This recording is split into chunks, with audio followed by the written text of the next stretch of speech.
When the floodwaters finally pulled back from Johnstown in 1889, workers expected destruction. What they did not expect was what the mud had hidden. Entire rooms buried intact. Family photographs frozen in time. Watches still ticking beneath collapsed homes. And a question that still haunts history: was this disaster ever meant to happen? Friday, May the 31st, 1889.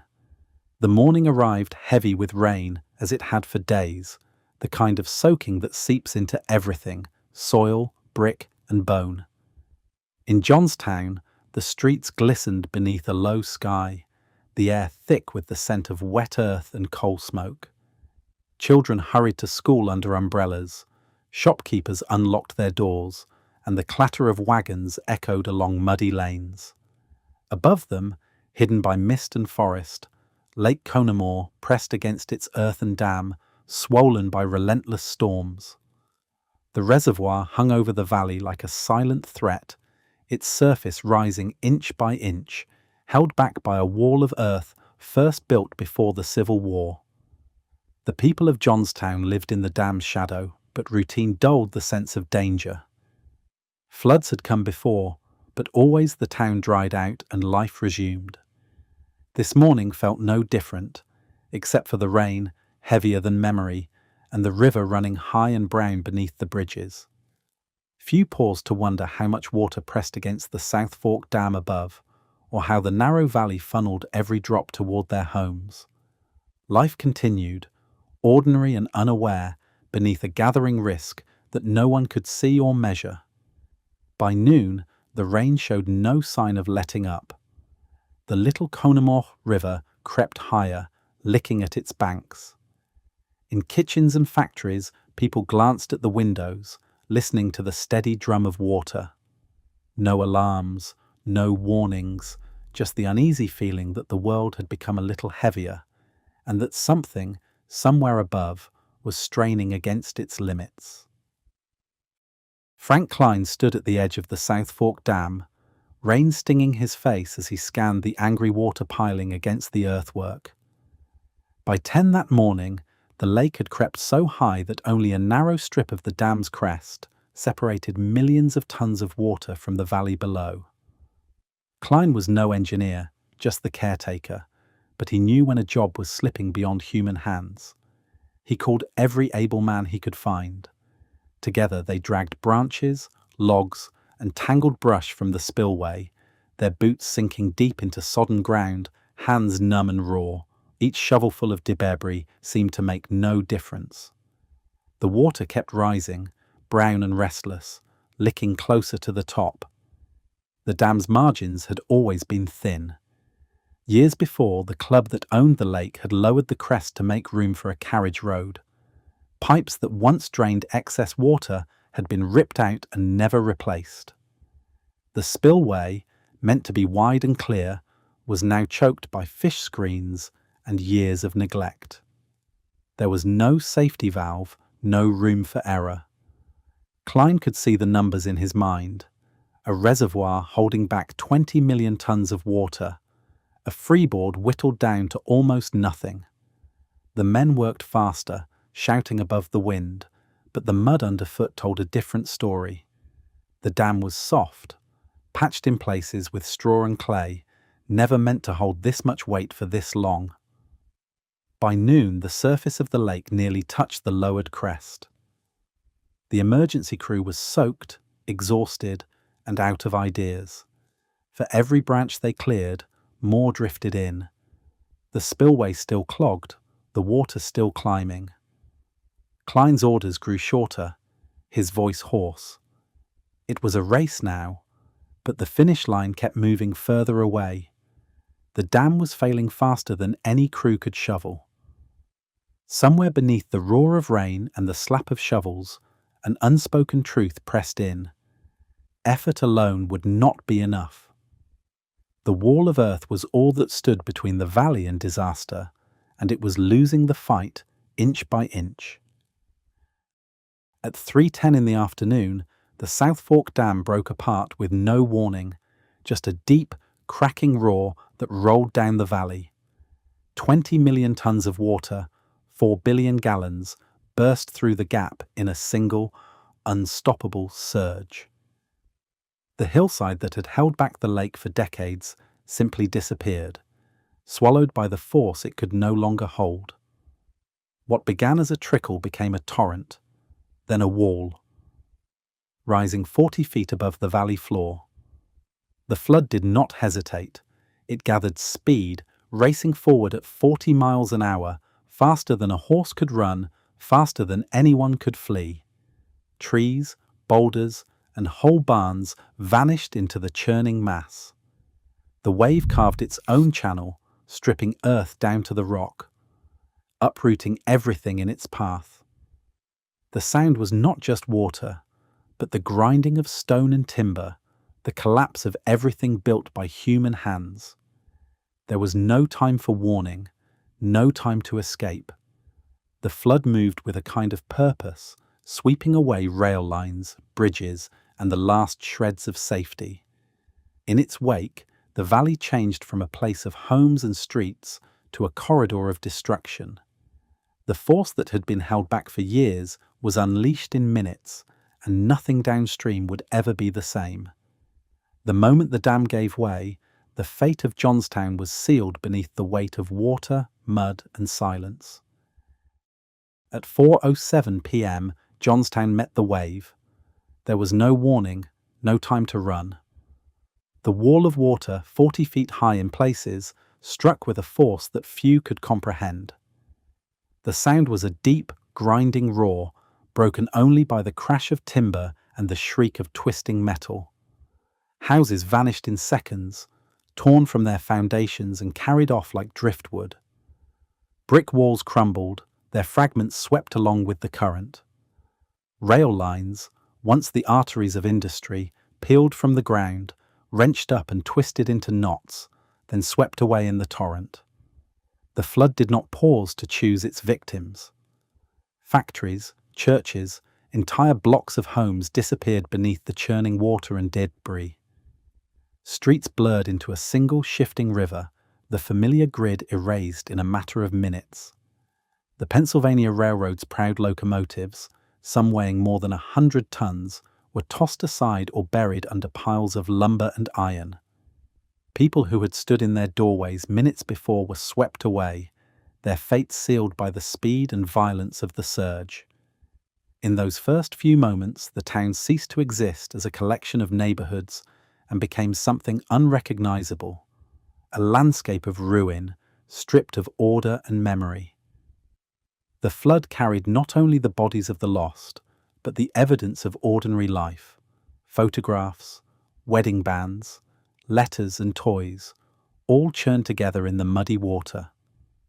When the wave passed, it left behind a silence broken only by the sound of settling wreckage and the distant cries of survivors. Beneath the new layer of mud and debris, the life of Johnstown lay buried, waiting to be uncovered. Recovery crews stepped into a world remade by mud. The water had not only torn the town apart, it had sealed much of it beneath a heavy, suffocating layer, sometimes 5, sometimes 15 feet deep. As the days passed and the mud began to settle, the shape of lost lives started to return, one room at a time. Workers pried open half-swallowed homes, their roofs barely visible above the silt, and found rooms that seemed frozen mid-breath. A parlour, its wallpaper streaked with brown, still held a piano with its keys caked in grit. In kitchens, crockery sat where it had been left, a teacup filled with mud instead of morning tea. Clocks stopped at the instant the flood struck, their hands fixed forever at 4:07. Some hung askew on broken walls. Others lay face down in the muck, glass cracked, gears jammed by silt. A child's wooden cradle, found weeks later, stood upright in a bedroom where the water had receded, but the mud had not. Family photographs, their faces blurred by water and time, surfaced in pockets of sludge, sometimes still in their frames, sometimes clutched in a hand or pressed against a chest. Letters, wedding rings, a locket with a faded curl of hair.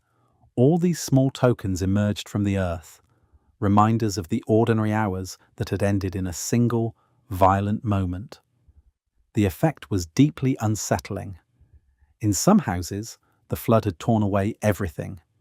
In others, it left scenes almost untouched, except for the thick, cold mud that smothered every surface. Workers described the feeling as walking through a dream or a nightmare, where time had stopped but evidence of daily life lingered. A mahogany writing desk, half swallowed by silt, still held its drawers of bills and receipts. A dining table, legs buried, remained set for a meal that would never be eaten. Each object pulled from the mud was both a clue and a wound, proof that a life had been lived here, interrupted in an instant. As crews cleared the sludge, Johnstown's story began to surface, not in grand monuments, but in these small, stubborn details of domestic life returned by the mud, asking to be remembered. The dead of Johnstown did not surface all at once. In the days and weeks after the flood, the work of recovery was slow, grueling, and intimate. Official counts would settle on 2,209 lives lost, but numbers alone could not capture the scale of absence. The task of giving names to the lost fell to Reverend David J. Beale, a Presbyterian minister who became the keeper of the city's grief. Beale's morgue book, a tan leather ledger, grew heavy with each entry, recording not just names, but physical descriptions, scraps of clothing, and the smallest tokens found with each body. A pocket watch, a silver ring, a faded photograph pressed to a chest.